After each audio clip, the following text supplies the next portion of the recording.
Hi, I'm Bob Stilger from New Stories, and really delighted to be joining you for our second Facebook Live. Our plan at this point in time is to do these Facebook Live events every Tuesday afternoon at 2 o'clock. Sometimes they'll be like today where I'm talking and using some graphics to help tell a better story. Other times we'll have other guests on the Facebook Live that I'm in a dialogue with. And other times we'll be doing a webinar format and inviting more participants in. So let's get started. This is a little bit of a challenge in that we're using a new technology coming to you through Zoom. And that means that I'm learning as I go. I'm going to screen share some graphics from our Spiral of Change work.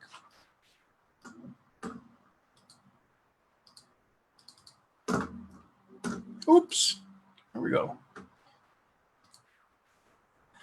So, Spiral of Change is something that that we have been working with at New Stories for quite a while now. It originally started with some work at the Berkana Institute back about 10 years ago, where we were trying to understand what are the steps and stages that we need to pay attention to if we're actually going to be able to help midwife transformative change. And the spiral of co-creating has grown out of that. The spiral says that there's actually six, now how do I move the screen ahead? Says that there's actually 6 different stages that we need to pay attention to if we're going to co-create transformative change. That it begins by listening, that we listen deeply, we listen even to the whispers. We don't come in with answers. We don't come in with our own assumptions and our own prejudices about what makes sense and what doesn't. We start with listening. And out of that listening, as we listen carefully enough, something starts to emerge, something starts to become more clear, and we're able to name a possibility, name a suggestion, notice something that's present. When we do that, it creates the conditions for being able to connect people with each other that share that concern, that noticing, opportunity to nourish them, to bring in other resources and other perspectives beyond that connected system. Then it's time to act. Then it's time to try something, see what happens, see what results we get. And then we take those results and we illuminate them. When we illuminate them, we spread out to a broader world. We invite others to notice. We invite others to join. And out of that illuminating, we start the whole cycle again. So the illuminating leads back into listening, that leads into naming, then connecting, then nourishing, and then acting. We want to take a more detailed look at each one of those stages. You know, one of the things that's been clear to us at New Stories is that all good work starts with listening. It starts with suspending our judgments. It starts with really trying to notice the whispers, to notice what's growing here, to notice where the openings are, and to do that without prejudice, without assumption. You know, we really got clear about this at New Stories 2 years ago when we were doing a listening tour on culture of health for the Robert Wood Johnson Foundation. They invited us to go out in the United States to listen into different communities about what those communities were already doing to create a culture of health. And we chose to do work in West Virginia, Cherokee Nation, New Mexico, and Northern California. And what we did, and we did this over about a 6-month period, is we started simply by going in, started with some, you know, we had different networks that we worked with, reached out to the people that we knew, talked to them about what we wanted to do, and asked them, who should we be listening to? Not who should we be talking to, but who should we be listening to? The spiral of co-creating starts with that listening. It starts with looking for where the openings are. From that place of listening, it becomes possible to name possibilities. It becomes possible to notice something that's happening that was invisible before. It becomes possible to actually take a step back and begin to have a view of the whole system that allows us to see more broadly what's going on. If I continue using the Culture of Health listening tour as an example of this, one of the things that we started to see across the United States was that in every community where people were really being serious about their own health and about creating a culture of health, although they may not have used that language, one of the things that happened was there were community gardens. And they weren't just community gardens in the way that we may think about them, the garden space that we see that some people show up for down at the park. They were actually integrated systems where, yes, we're teaching people how to grow. We're teaching people how to plant. We're teaching people how to harvest. We're teaching people how to cook. We're teaching people how to eat. And it brought food, and it brought,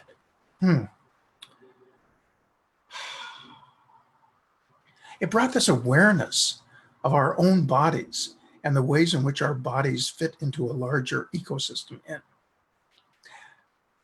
part of what started to happen in those communities is the possibility of community gardens got named. People who were attracted to that possibility started to come together because there was a name. There was something to gather around. Once we've named possibilities, the next step is to connect the innovators, to bring those people who are working at different levels of scale together, to learn with each other, to listen to each other, and to co-create with each other. And we notice this happens at multiple levels. Like going back to the community garden story, the way most of the community gardens that we visited got created was because people reached out to their neighbors and said, let's do this. Let's not wait for anyone. Let's not go out and try and find funding for it. I've got a vacant lot. You've got some seeds. I've got some hoses. Let's get together and create the first community garden in Williamson, West Virginia. So they connected with each other. They started working together with each other. They didn't necessarily know what they were doing, but they knew they had to. They knew they could. And so they kept learning as they went along. It's one example of the local system. Another thing that we notice is that when we go to a regional level, we connect the innovators that are doing the same kinds of work so that they can learn with each other. One of my favorite examples of this goes back to the 70s and 80s when the local food movement was just starting. And you know, back in the 70s, there were a lot of people who said, let's go back to the land. We're gonna start farms and we're gonna grow our own food. Predictably, what happened was that most who did that were unsuccessful. Many of those who were unsuccessful did something else. Some of them who were unsuccessful said, let's keep going. Let's reach out. Let's find out what others are learning about how to grow local food and see what we can learn with each other. Gradually out of that, not global, but what we call translocal networks begin to arise. As those networks begin to arise, what happens is that the community begins to nourish itself. We begin to say, what have others learned about this? What are some of the things that we know from other people in other communities that will help us do what we're seeing better? We don't have to do it ourselves. We start with what we know. We start with our own knowledge and our own experience, but then we have to reach out for more. So the next stage of co-creating transformational change is to nourish the innovators, nourish the community that are coming together to create that transformative change. and then pretty quickly, it becomes time to take action together. We take all of those ideas that we have, we take all of the things that we've learned, and we go ahead and we do something. We find that next elegant minimum step that we can take. Again, when we're doing this, we don't have to have all of the answers, but we need to have that starting point. We need to have a clear sense of where we can begin. And we try. And maybe it's like with those people that went back to the land in the 70s and 80s. It doesn't work out so well the first time around. But we go ahead, we take that step, and then we back up a little bit and we say, what happened? What really occurred? What did we get out of that? What did we get out of it that we expected? What didn't we get out of it that we expected? And what do we want to do next? What have we learned here that informs the next step that we're able and that we're willing to take? When we do that, it's time to share. It's time to feed back to others what we're seeing, what we're doing, what we're noticing. And so the step of illuminating the new stories that are coming out of our work becomes a crucial step. You know, one of the things that's so important here to me, and this is something that we started talking about at New Stories about a year and a half ago, and what, you know, I don't remember exactly what the conversation was, but I ended up saying, frankly, I'm getting really tired of communities of practice. What I want are communities of results. And I kind of stopped and said, that's interesting. I wonder what that means. And as we talked about it, one of the things that became clear to me is that, you know, those of us who have been doing this kind of work for a while now, you know, some 15, 20 more years, we've had kind of an easy ride in some ways. We've been able to talk about working with emergence. We've been able to talk about working with the unknown. And we haven't necessarily been very accountable for what comes out of the work that we do. And what's been coming to us lately is that it's now time for us to really focus on the results that are coming from the action that we take. When we focus on the results, it makes it possible for us to illuminate those results. And illuminating those results means being able to tell the story about what we're doing in a way that becomes a compelling invitation to others, to other people who may want to engage in the same kind of work, to those who have resources that we don't have that we need to enlarge the scope of what we're doing. Being able to do either of those means first focusing on the results that we're getting, and secondly, illuminating those results out to broader fields. Oops, there we go, back to the beginning. So this all shows up here. And I want to look at the whole cycle, the whole pattern now, because that illuminating leads us back into listening. That illuminating says, okay, who wants to listen to this, and who do we want to listen to next? You know, even the language, new stories, one of our realizations a while back was that new stories don't start with talking. They start with listening. They start with our being willing to let go of our assumptions, to stay in touch with what we know, but to be prepared to be surprised. And it's such an interesting process to actually enter into a system and to enter that system with our full listening, to let go of what we thought was supposed to happen or what was going to happen, and to turn our whole selves into an ear that's listening for what's really going on here. Where in an open way, we continue to say, tell me more about that. What did you see going on?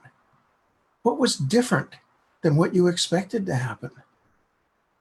How far have you gone with it? What are the next challenges that you think you'll face? Where are you feeling like you've got wind at your back? Where are you feeling like there's obstacles that seem like they're almost insurmountable? As we invite each other into that quality of listening, what begins to happen is we see new openings. We see, I hadn't seen that before. Maybe that's the entry point. Maybe that's the pressure point that lets us step in further. But in order to do anything with that, in order to invite others in, to go beyond the listening that I'm doing here immediately, and to begin to build a larger community, we have to name it in some way. Not name it to create closure, but name it to create enough clarity that others can say, you know, that's what I want to do. One of the examples of naming that I love from the transition US community is something called Repair Cafe. Repair Cafe is a Saturday afternoon event where transition towns have identified who the folks are in the community who have skill at repairing stuff, whether it's toasters or air conditioners or blenders or radios or whatever. And they get those people to come together in an afternoon. And they say to the community, bring your stuff that doesn't work. We've got some experts. We've got you. We'll figure it out together. Having the name Repair Cafe was a name that attracted people's attention. They didn't necessarily know exactly what it meant, but it aroused their interest in a way that they stepped forward. So having a name that can be used as part of that invitation to invite others in becomes so critical. Once we've got that name, what we do is we begin to connect people. You know, one of the things that's just absolutely true is that we're in a period when we no longer should be trying to do this alone. We need each other. We need each other's wisdom. We need each other's support. We need each other's insight. We need each other's muscles. We need each other's hearts. We're all in this together. We have to connect with each other. We have to be willing to come together. And every time we get confused, what we have to do is invite in more diversity. And we need to be willing and able to hold that tension of diversity as we connect with each other. We need to, goes back to the spiral, we need to be able to listen to each other. And out of that listening, we need to be able to name what it is that's emerging. So connecting takes us back to listening, takes us back to naming. When we're connecting with each other, we normally get to the point of saying, you know, there's just things that we need to know that we don't know. Who else knows more about this? New Stories recently has been doing a Stories into Action action learning cohort with Transition US. 20 people from around North America have been meeting virtually for about the last 3 months to share what they know about building resilience. And part of what's been really powerful about that experience for me is we set up a channel to share resources. And oh my God, you know, the number of things that we know individually about building resilience, which when brought together into a public space becomes this incredible treasure chest. And it becomes this reminder that we actually don't have to do this by ourselves, that there's others who have walked these same paths before. Doesn't mean that we need to do or that we can do exactly what they've done. It doesn't mean that their questions or their answers are our questions and answers, but their insights, their experience, the story that they can tell is something that makes our own work more potent and more powerful. And so guess what? We have to go back and we gather those resources, and then we have to listen to them, and we have to see what comes out of that. What do we begin to notice? And then we have to ask, and who else do we connect? Who else do we bring in? We're doing all of that, not because we're trying to get super smart and just sit around doing nothing, but we're doing all of that because we want to take action. We want to take action to improve our lives or to improve our communities. So all of this listening, this naming, connecting, and nourishing, it's important because it leads to action. We're going to try something. It may not work, We may not have everything that we need to know in order to do this. We may fail. Let's go ahead. Let's try it. Let's begin.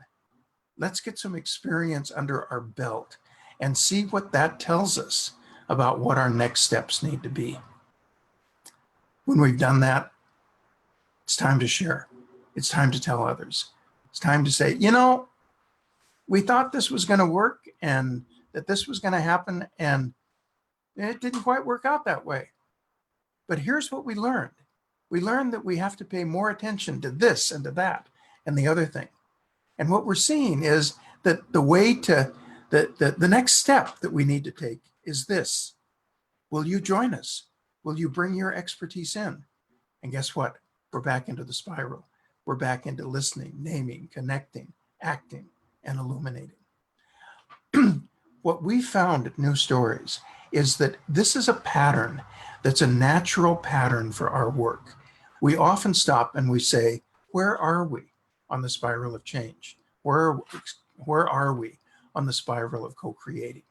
Where we need to be placing our attention now is back on listening. We're at the stage where we've learned enough that it's time to illuminate. You know, we're stuck. We're stuck. We don't quite know enough to make this move forward. Where can we get more nourishment? Where can we get more insight to help us take those steps forward? So this spiral of change, this spiral of co-creating, has become key to our work at New Stories. In fact, what happened to me last month, I was at a Foundations of Purpose workshop at the Banff Leadership Center in Alberta. And I was looking at what's my purpose? What am I here to do? And all of a sudden, the spiral of co-creating loomed in front of me. And I realized that my purpose, my own purpose, is to listen, name, connect, nourish, support action, and to illuminate. So that's our spiral of co-creating. We're doing some more writing about that. If you're interested in following that writing, please visit New Stories and join our mailing list. We'll be sharing there as well as sharing here on Facebook. I think that's about it for today. We're going to come back to the spiral of co-creating in 1 week, and we're going to dive in more deeply with some guests on this Facebook Live as well. If you found this Facebook Live helpful, please share it. What are we doing?